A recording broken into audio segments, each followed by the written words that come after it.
Today, we'll be taking a look at the burner valve on this Whirlpool gas range.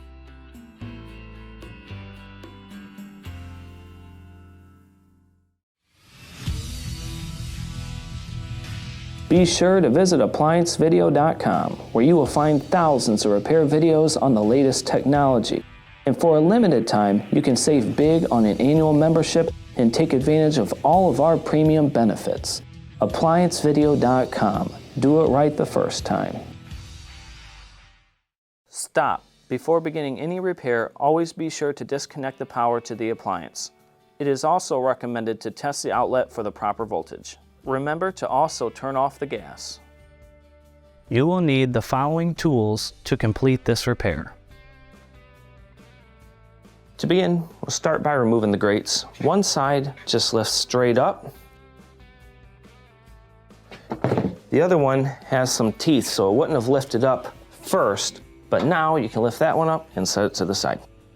Next, we'll need to remove all the burners and caps. I recommend just pulling them off as one unit and setting them to the side and try to put them in order.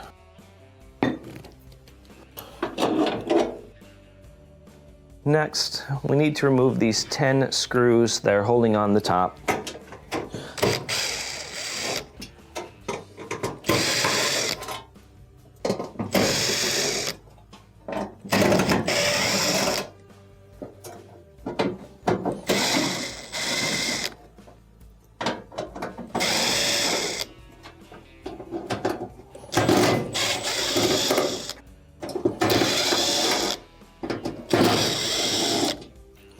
Take out the last one here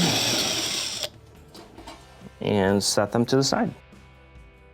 Next, to lift up and remove your cooktop, there are 2 locking tabs underneath. They are approximately 3 or 4 inches between. You'll use a putty knife to press in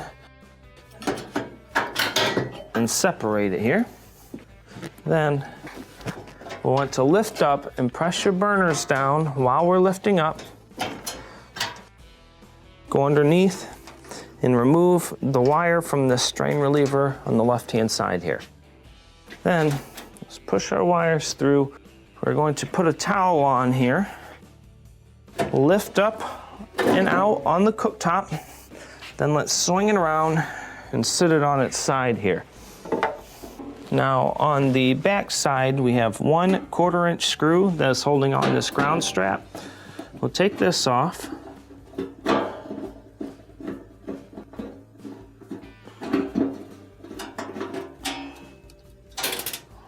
Remove the screw, lift up, remove your cooktop, and set it to the side.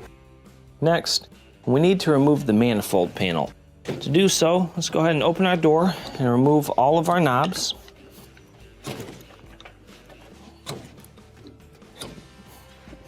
Then, there's a couple of screws that'll need to be removed. Starting with the 2 on the bottom, here's 1 on each side.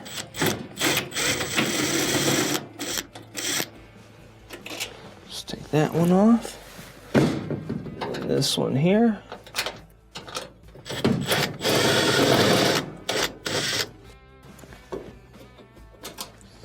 Get that one off. Set those to the side. Then I want you to go through and remove the 4 Phillips screws that are on the front.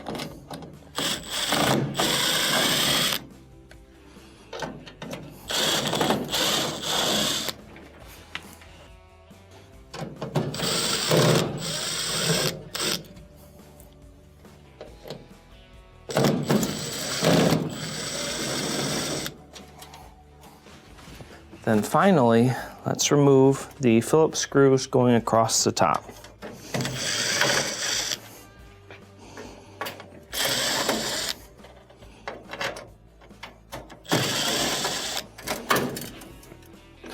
Before you remove the last one, hold on to the front. Let's take it off, grab the panel, slide out, and set it to the side. Now that we have the manifold cover removed, we have clear access to our burner valves here. Now, the main reason why you need to replace a burner valve would be if the actual valve is stuck and will not allow you to change your burner. Now, to begin replacement, we are going to look at the left rear burner. we need to remove the line that's attached to it first. So use a wrench to loosen, remove the line, and just let it drop down. Then we'll pull it forward a little bit, and I want you to grab onto the whole valve manifold here. Use a T25, and there's one screw on the top that'll have to be taken off. So we will take that screw out. Let's remove the wiring harness to it by sliding out. Then we'll drop it down, lift up on your locking pin here, pull out on your burner valve, and set it to the side. When installing your new burner valve, make sure your grommet is installed on the valve. And first, we're going to put it inside where it needs to go. And then you're going to bring your mounting bracket around. You'll see it has one kind of notch in it. When you bring it around, you'll need to bring that notch into the hole on the back and then swivel it through to line it up on the front.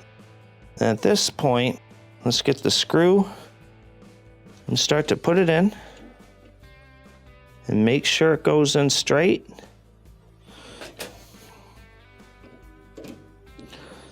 Then let's go ahead and tighten it up here. This will draw the seal up and make it nice and tight around the actual manifold. There we go. Then we'll bring it into place. Let's go ahead and slide our harness back on and clip it on the valve. Next, we will reinstall the line here by pushing back, and let's push the gas line in first and start to tighten it up by hand. Make sure you do not get cross-threaded here.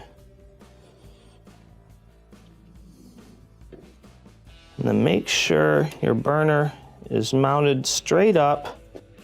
Use your wrench and tighten it up.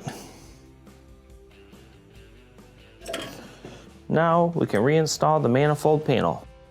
When reinstalling our manifold panel, let's slide the switches in first and then bring it on top of the silver frame, and let's start to screw it in on the top first. Now these screws are the smaller black screws that you took off of the unit.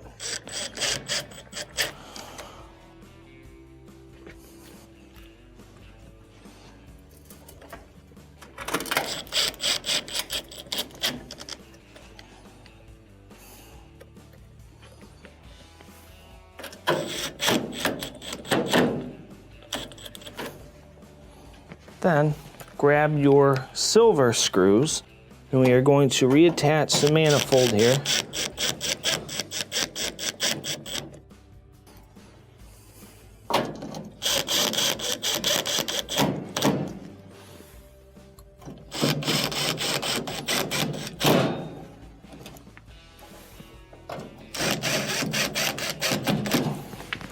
Then let's go to the underside. Reinstall your screws underneath.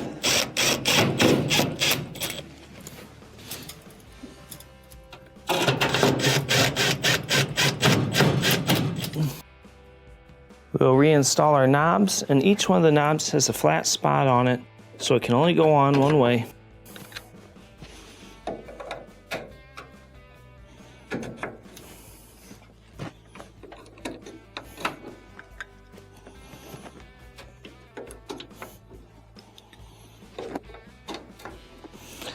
Now we can reinstall the cooktop. When reinstalling our cooktop, first we're going to lay a rag on the side again. Grab your nut driver and 1/4-inch ground screw, put it through the strap here, and reinstall it on the back. Then once we get it somewhat tight, you're going to want to bring it down so that the strap points down. Then we're going to swivel it around. Let's remove our rag, and then before we do anything, let's look underneath and reinstall the wiring through the strain reliever on the side. Now, when you are reinstalling your cooktop on here, it can be rather difficult. You'll want to start with the back going straight even on both sides, and then start to bring it in, and it will start to kind of swivel down. Now, while it's swiveling down, you'll want to adjust all of your surface burners, igniters, so that they do not get crushed. And then eventually, you'll get it into the right spot where you can clip it down. Now we can reinstall the screws. When reinstalling your screws, we're gonna lay them all down here.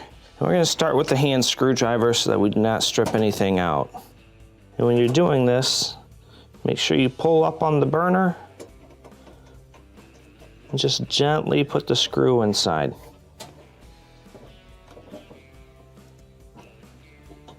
If they are stiff, make sure you do it with your hand screwdriver instead of putting your drill on there to avoid stripping it.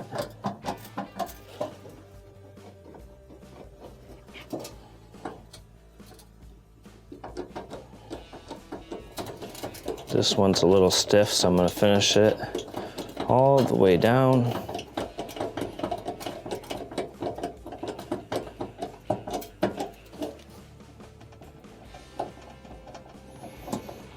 Now that we have all of the screws threaded, let's go ahead and get our drill, put it on a low torque, and tighten them up.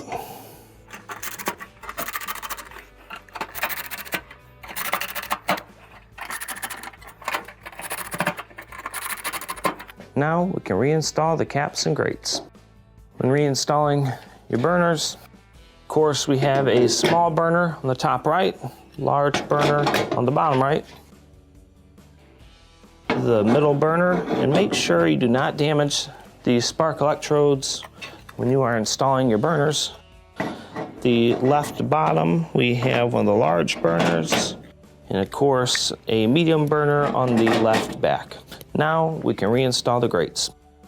When reinstalling your grates, we will put the side down with the teeth first. Get it lined up so that those are going up. Bring the other one down to lock it in place, and this will complete your repair.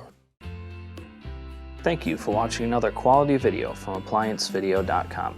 If you found this video helpful, make sure you click the like and subscribe to our channel.